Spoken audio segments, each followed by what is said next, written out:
Good evening, everyone, and welcome to our all-Tchaikovsky concert. We are excited to have you here tonight to share our performance with you. We would like to share a few reminders before we begin. Please take a moment now to turn off your cell phones and other electronic devices.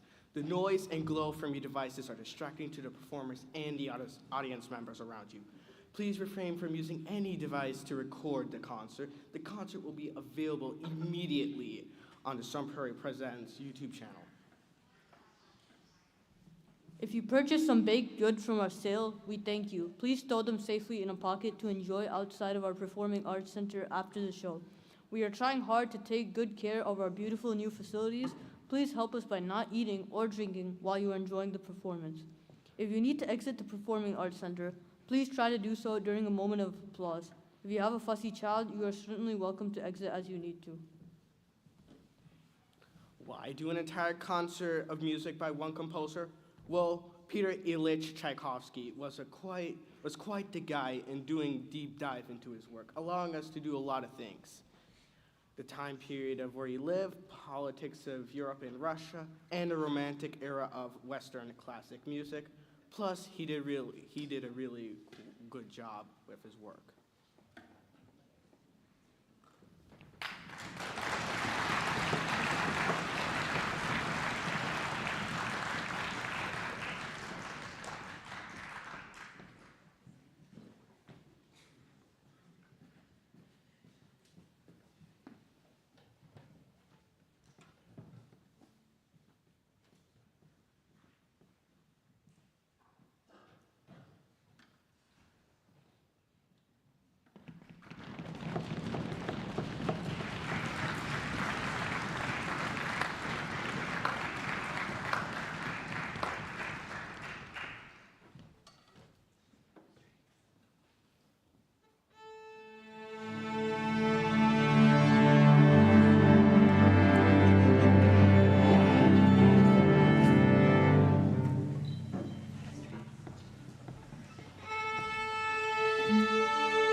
Our opening piece is Waltzer. Though it is often performed on its own, this is actually the second movement of Serenade for strings. Much of Tchaikovsky's music was written to tell a story or as part of a ballet, but Serenade for strings exists as music in its own right, without the influence or inspiration of a story or other work of art. It's just beautiful music.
Swan Lake is a ballet that was initially a failure because critics thought the music was too complicated to dance to. It is now one of the most popular ballets ever written.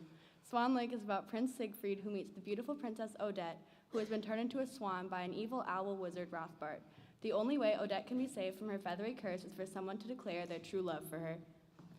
Rothbart tricks Siegfried into marrying the almost identical swan princess Odile instead. When Siegfried realizes his mistake, he jumps into the lake only to have Odette rescue him. He declares his true love, and this is enough to break the curse and rescue Odette. They live happily ever after.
The Nutcracker is our second example of ballet music. In the story of the Nutcracker, the protagonist Clara is given a toy nutcracker that she loves dearly.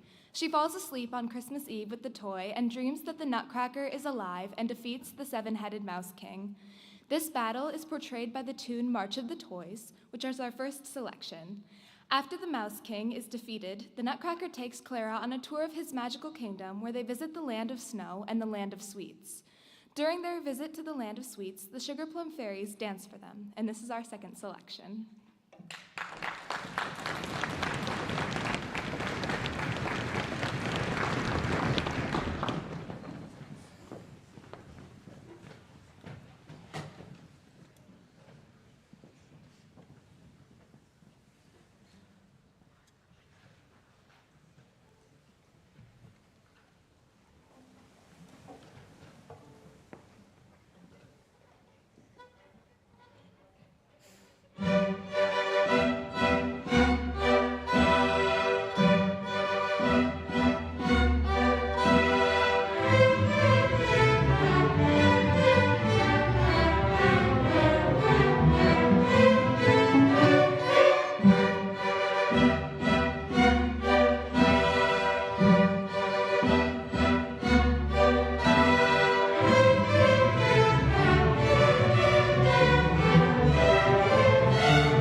here we revisit the final moments of Serenade for Strings.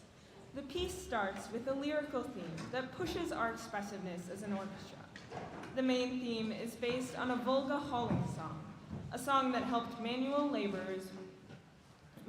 workers keep time together to work more efficiently. Tchaikovsky himself seemed to have a special fondness for this piece and wrote, "The Serenade was written from an inward impulse. I felt it, and I ventured to hope that this work is not without artistic qualities."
March Slav was commissioned by the Russian Musical Society to benefit the wounded of the Serbian-Ottoman War of 1876.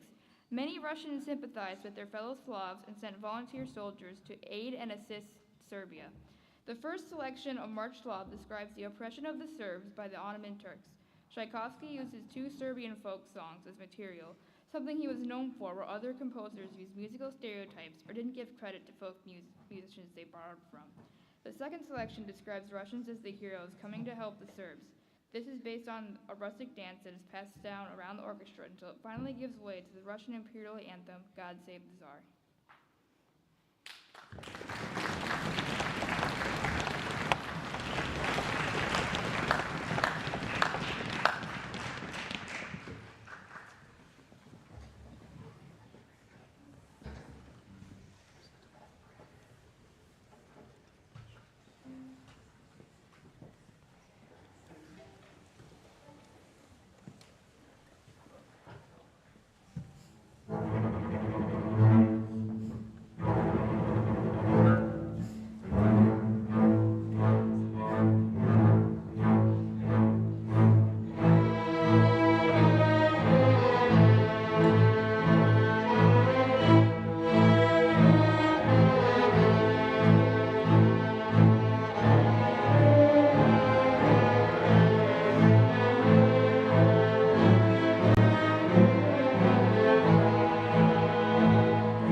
right, well, I avoided talking until now, but now I gotta do it, so thank you everybody for helping me out with that. There are a couple things I've gotta take care of. One thing, I've gotta do one thing first. Okay. I know, you're excited. I'm excited too. It's gonna be great. One thing I need to do, first of all, is give a thanks to all of our, we had a couple of parent volunteers help hold down the bake sale while we did photos. I had parents help with wreath sales, so I just want to give a huge thanks to the parents who've been helping me out. I want to give a huge thanks to our PAC crew. Ken, you've been awesome. You've been helping me all day with stuff, and you're like, you worry about the kids, we'll worry about the stage, and it's been so helpful. It's amazing. So I just want to give a huge shout out to that and our support from our school. Thank you.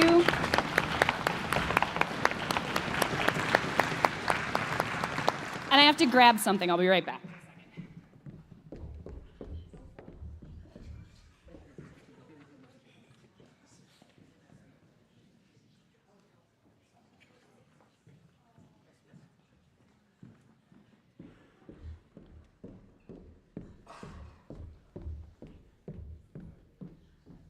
Okay, I could have planned that a little better, but we have a tradition when our seniors graduate at the end of the year in our May concert that we give our seniors a rose and we do a little display for them. And one thing that I realized this year, we have a senior who's graduating early. So I wasn't gonna let them get away without this. So I just wanna acknowledge for our students, we've got a lot of seniors on this stage. This program has been a part of their lives for almost, 7 years? 8 years? 8 years by the time they graduate. So I didn't want to let this go without giving a nod to Erica Allen, who's graduating in January.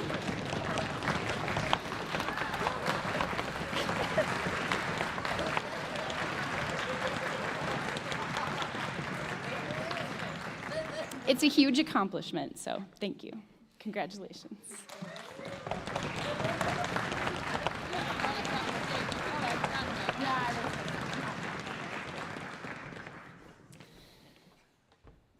All right, so we have something else to share with you tonight as well.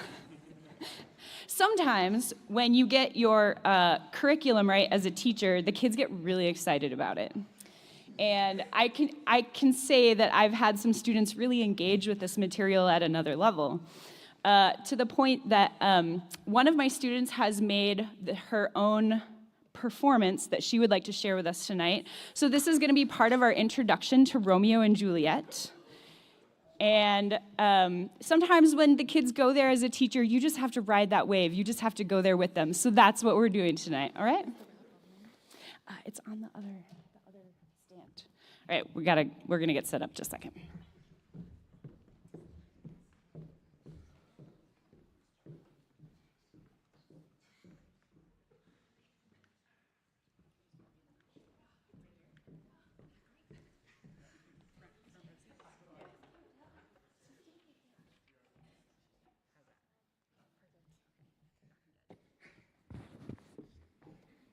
Hi. I'm red.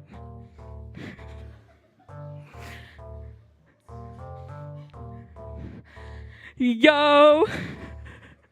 Tchaikovsky's beat, classical street, Romeo and Juliet, a love so sweet, Montague's Capulets feud on repeat, Verona town where the heart beats meet, strings play soft like a lover's whisper, balcony scenes, moonlight glimmer, Friar Lawrence with the plan so sly, in the score you can hear love sigh, tragedy strikes in the tomb's refrain, chords of sorrow, love and pain, dance of the nights, a duel in the night, Romeo and Juliet, caught in the fight, two households clash in symphony, love and hate in harmony, Tchaikovsky's score, passion untold, Romeo and Juliet, a story to unfold.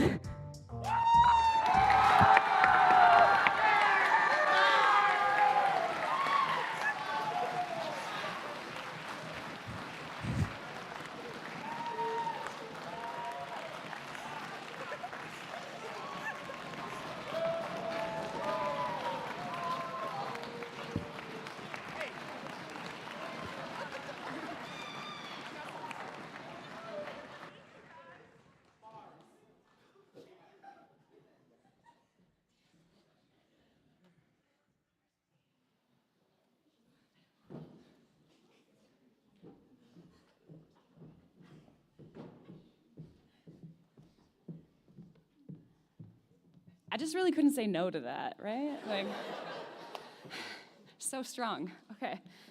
So I'm going to give you my own lame introduction to Romeo and Juliet. Thank you, Aaliyah, thank you. Okay, so Romeo and Juliet came early in Tchaikovsky's career and is considered the piece that made him famous. It put him on the map. This work took him 10 years from beginning to end. And I was trying to get the kids to understand, like, you write something for 10 years, you work on something for 10 years before it's finished, and they're like, it's like half my life. This piece is considered a programmatic piece, so it's a work that tells a story, and it's the story of Shakespeare's Romeo and Juliet. The introduction that you're going to hear them play, it foreshadows the delicacy of their love and also the doomedness of their love. The soft chords in the violins represents that love that's so easily torn apart, and the low strings are kind of signaling that forthcoming doom. It's just this undercurrent. This contrast continues throughout the whole piece. And the next thing that comes is the fight between the Montagues and the Capulets, represented by the high strings and the low strings duking it out. And then finally we get the famous love theme. That's in the violas and the cellos, where it should be, right, violas? Yeah? And finally, it comes to a close, and we return to that same contrast of the highs and the lows that we get. It's the contrast between Romeo and Juliet's love and their doom.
Oh, look, it's Lego Fortnite.